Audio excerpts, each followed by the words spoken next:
テストは0点ばかり。すぐ泣く、すぐ逃げる。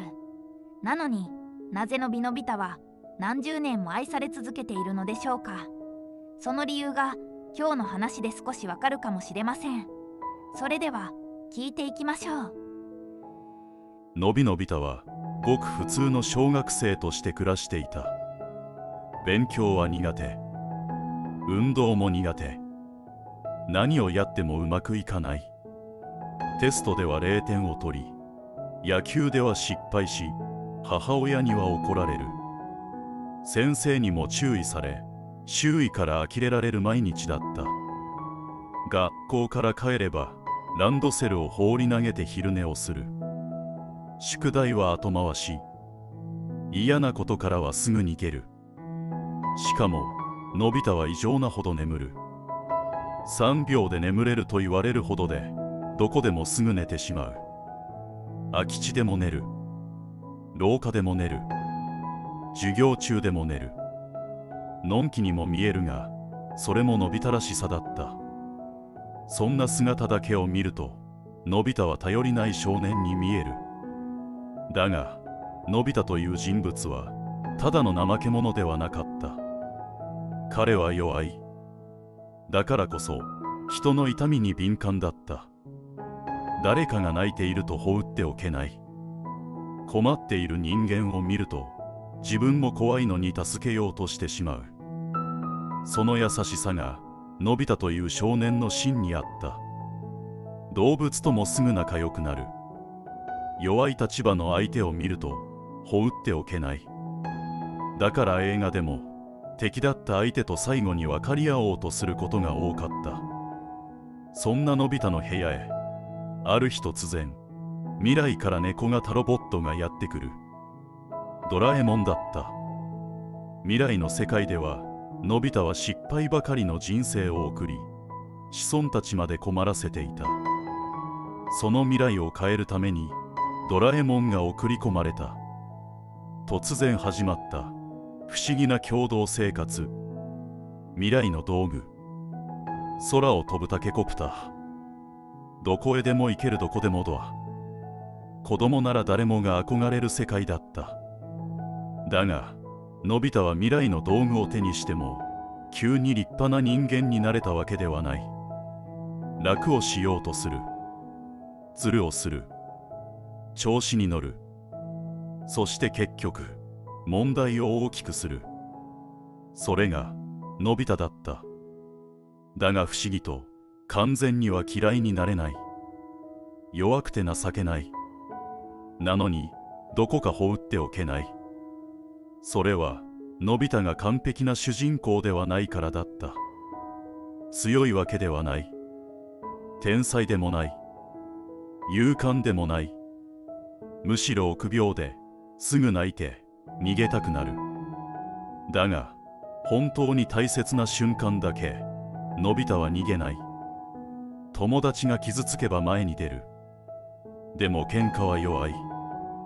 だが本当に大切な場面だけ逃げずに立ち向かう。普段ダメな人間ほどその瞬間が強く見える。のび太にはそんな不思議な魅力があった。そんなのび太にも得意なことがある。特に有名なのが射撃の才能だった。普段は何をやっても失敗するのに射撃だけは異常なほどうまい。映画シリーズではその才能が何度も描かれている。敵を前にするとのび太は驚くほど集中する。普段の弱気な少年とは別人のようだった。さらにあやとりも異常なほど得意だった。誰にも真似できないほど器用に糸を操る。だが本人はその才能を自慢することはなかった。学校では郷田武史にいじめられ、骨川スネ夫にからかわれることも多かった。だがその一方でのび太は2人を本気で嫌いにはなれなかった。本当に孤独な人間をのび太は放っておけない。それは自分自身が弱さを知っているからだったのかもしれない。そして源静香の存在も大きかった。のび太にとって静香ちゃんは憧れだった。優しくて真面目で手の届かない存在だからこそ、のび太は何度も格好をつけようとして失敗する。だが静香ちゃんは時々のび太の優しさや誠実さをちゃんと見ていた。映画版ののび太になると、その姿はさらに変わっていく。普段は泣き虫なのに、仲間のためなら危険な場所へ飛び込む。自分より大きな敵にも立ち向かう。だから視聴者はのび太をただのダメな少年として見れなくなる。弱い、情けない。でも本当に大切な瞬間だけ人のために動ける。今の時代、そんな人はいるのだろうか。その人間らしさこそ、多くの人がのび太を嫌いになれない理由だったのかもしれない。弱くて泣き虫で何をやってもうまくいかない少年。それでものび太が長く愛され続けている理由が少し見えてきたかもしれません。後半では映画版で見せた覚悟やドラえもんとの関係をさらに追っていきます。では続きをどうぞ。後半になるとのび太の姿はさらに変わっていく。特に映画版ではその弱さの奥にある覚悟が強く描かれていった。普段ののび太は相変わらず頼りない。宿題から逃げる。怒られて泣く。ドラえもんに助けを求める。だが本当に大切な瞬間だけは違った。自分が怖くても前へ出る。敵を前に震えながらそれでも立ち向かう。本当は誰よりも怖がりなのに、普段ダメな人間ほどその瞬間が強く見える。だから視聴者はのび太をただの弱い少年として見れなくなっていく。特に有名なのが、人を撃つのは嫌だという感覚だった。射撃の才能を持ちながらのび太は暴力そのものを好まなかった。本当に優しい人間だからこそ傷つけることを恐れる。だが大切な人を守るためなら撃つ覚悟も持つ。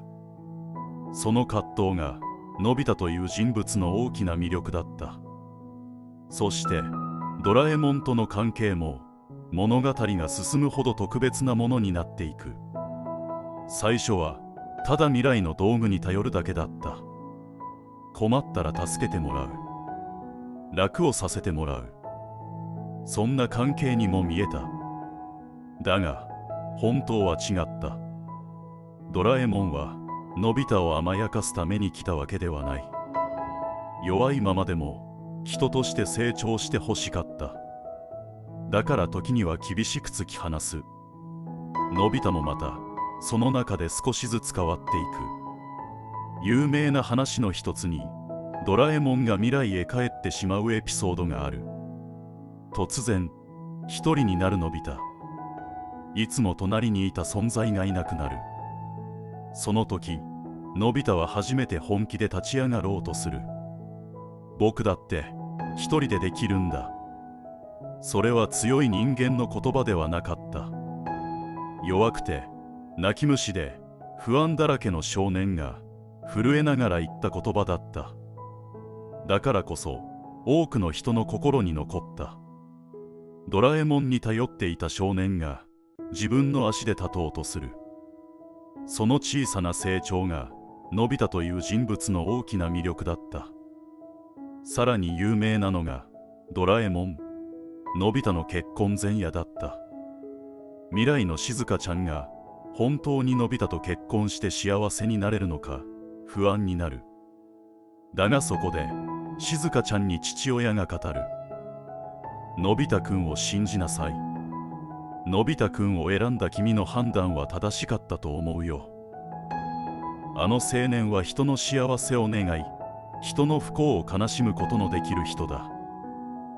それが一番人間にとって大事なことなんだからね。彼なら間違いなく君を幸せにしてくれると僕は信じているよ。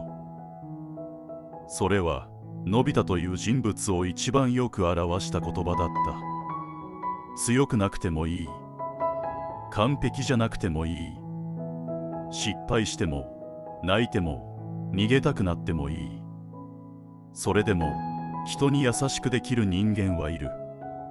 のび太という主人公はその弱さのと愛されていた。だから何十年経っても多くの人がのび太を嫌いになれない。むしろ大人になるほどのび太の弱さが少しわかるようになる。頑張ってもうまくいかない。失敗する。逃げたくなる。それでも生きていかなければならない。のび太はそんな人間らしさを持った主人公だった。未来の道具よりも派手な冒険よりも多くの人が惹かれていたのはその不完全さだったのかもしれない。弱くて情けなくて、それでも誰かを大切にできる少年。それがのびのび太という主人公だった。人の痛みを分かろうとする優しさを持っているのび太。だからこそ多くの人は彼の弱さに自分自身を重ねていたのかもしれません。おばあちゃんの思い出という話があるのですが、私もおばあちゃんが若くして亡くなってしまったので、その話で泣いてしまった記憶があります。本当にいい話なので皆さんも聞いてみてはいかがでしょうか。それではまた次回の主役でお会いしましょう。